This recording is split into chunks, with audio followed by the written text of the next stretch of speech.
नमस्कार, स्वागत आपका हरियाणा न्यूज 24 पर। मैं हूं प्रिंस लंबा। हरियाणा प्रदेश के अंदर तीसरी बार जब बीजेपी सत्ता में आई थी उस समय यह दावा किया गया था मुख्यमंत्री नायब सैनी के द्वारा कि अब हरियाणा प्रदेश में ना अपराध देखने को मिलेगा, ना भ्रष्टाचार देखने को मिलेगा और जो सरकारी अधिकारी और कर्मचारी इस तरीके की गतिविधियों में शामिल पाए जाएंगे उनको भी छोड़ने का, बख्शने का काम नहीं किया जाएगा। लेकिन अब हरियाणा प्रदेश के अंदर ही अलग अलग सरकारी महकमों में अलग अलग घोटाले उजागर हो रहे हैं, जिससे सरकार भी परेशान हो चुकी है और खुद मंत्रियों, मुख्यमंत्रियों तक के पसीने छूट रहे हैं, क्योंकि आए दिन एक घोटाला उजागर होता है जिससे सरकार की छवि भी हरियाणा प्रदेश में खराब होती जा रही है और सरकार जो दावा ठोकती है उसकी असली जमीनी हकीकत भी सबके सामने आ रही है। अब ऐसा ही एक मामला हरियाणा प्रदेश के पलवल जिले से सामने आया है, जहां पर विकास एवं पंचायत विभाग के अंदर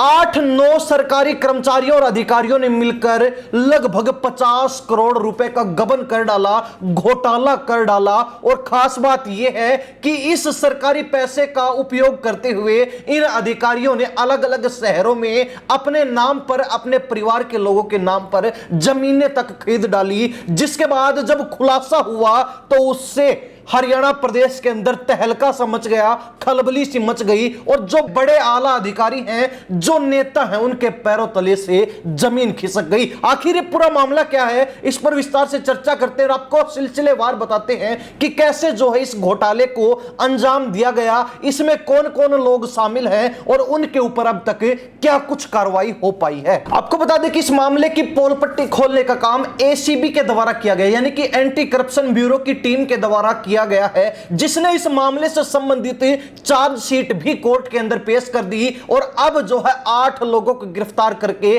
जेल भेज दिया गया है। लेकिन आपको बता दें कि इस मामले में एक और कर्मचारी या फिर अधिकारी कहें वो शामिल है जो अब तक फरार चल रहा है, यानी कि एक तरीके से भगोड़ा हो चुका है, जो एसीबी के या फिर जांच एजेंसी के फिलहाल गिरफ्त से बाहर चल रहा है। अब इस मामले में जिन जिन लोगों के नाम हैं पहले आप वो सुन लीजिए। सबसे पहला नाम राकेश का आता है जो बीडीपी ऑफिस में क्लर्क है। इसके बाद सतपाल जो ट्रेजरी ऑफिस में कर्मचारी है। इसके बाद शमशेर सिंह जो डायरेक्टर विकास एवं पंचायत विभाग से एएसओ रिटायर्ड है। तो वहीं आपको बता दें कि विजेंद्र कुमार जो ट्रेजरी ऑफिस में सहायक है। इसके अलावा अनूप कुमार क्लर्क, विवेक कुमार स्टेनो और दीपक कुमार जिसके नाम पर एक डुप्लीकेट फर्जी फर्म बनाई गई थी, दीपक मैन पावर, और इसके साथ ही कंप्यूटर ऑपरेटर गौतम भी इस मामले में शामिल है। इनके नाम जो है इस मामले में शामिल किए गए हैं, इनको आरोपी बनाया गया है और इन 8 लोगों को जेल भेज दिया गया है। लेकिन एसीबी टीम को अब तक जो है एक शख्स की तलाश है और वो नाम है डीडीपी ऑफिस में कंप्यूटर ऑपरेटर तेजेंद्र सिंह, जो भगोड़ा है, जो एसीबी की टीम की गिरफ्त से बाहर चल रहा है। यानी कि एक आरोपी जो अब तक फरार चल रहा है, बाकी 8 को एसीबी के द्वारा जेल भेजने का काम कर दिया गया है। अब जो मामला है उस पर अगर नजर डाली जाए तो आपको बता दें, कार्यालय निदेशक विकास एवं पंचायत विभाग हरियाणा के कार्यालय में प्रधान महालेखागार हरियाणा से प्राप्त ऑडिट रिपोर्ट में पाया गया कि उनके कार्यालय के मुख्य लेखा अधिकारी की लॉगिन आईडी से बिना उचित अनुमति व बिना उचित अधिकारी की मंजूरी के वित्तीय वर्ष 2023-24 व 24-25 में कार्यालय डीडीपीओ पलवल को बहुत अधिक बजट आवंटित किया गया है। इस आवंटित बजट में ज्यादातर राशि की बार बार अदायगी कार्यालय बीडीपीओ हसनपुर जिला पलवल द्वारा एक निजी फर्म मैसर्ज दीपक मैन पावर सर्विस को की गई है। भाई आपको बता दें कि ये जो बजट जो आवंटित किया गया था ये फर्जी था, क्योंकि इससे संबंधित रिकॉर्ड के अंदर कोई भी फाइल या फिर दस्तावेज प्राप्त नहीं हुआ, जिसके बाद ये पक्का हो गया, ये कंफर्म हो गया कि ये जो आवंटित बजट है वो बिना अनुमति के, बिना जो है उच्च अधिकारी की निगरानी के जबरदस्ती आवंटित किया गया है। और आगे भी जो ये बजट है वो बिना किसी अलॉटमेंट के फर्जी फर्म को अलॉट कर दिया गया, भेज दिया गया। अब इस मामले में जो है एसीबी फरीदाबाद के द्वारा 24 जनवरी को धारा 7, धारा 13(1)(a) सह पठित 13(2) पीसी एक्ट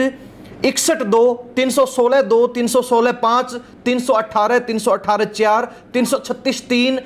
338 BNS व 4366 CIT एक्ट थाना भ्रष्टाचार निरोधक ब्यूरो फरीदाबाद में दर्ज किया गया था, जिसकी तफ्तीश चल रही थी, जांच चल रही थी। और जांच के बाद यह पाया गया कि 8 लोगों ने मिलकर, 8 जो है सरकारी अधिकारियों और कर्मचारियों ने मिलकर करीब 50 करोड़ का गबन कर रखा है वित्तीय वर्ष 2023 और 2024 के अंदर। हालांकि जब एसीबी के द्वारा तफ्तीश की गई, तफ्तीश के बाद जब इस मामले में 8 आरोपियों को पकड़ा गया तो उनसे गबन की गई राशि में से 4,54,75,950 रुपए भी बरामद हो चुके हैं। इसके अतिरिक्त तफ्तीश के दौरान यह भी खुलासा हुआ है कि आरोपियों के द्वारा की गई सरकारी गबन राशि में से आरोपी राकेश कलरक द्वारा गांव हसनपुर में करीब 19 एकड़ जमीन अपनी भाभी, मां और अपने पिता के नाम पर, तो वहीं आरोपी शमशेर सिंह के द्वारा कलायत जिला कैथल में 3 एकड़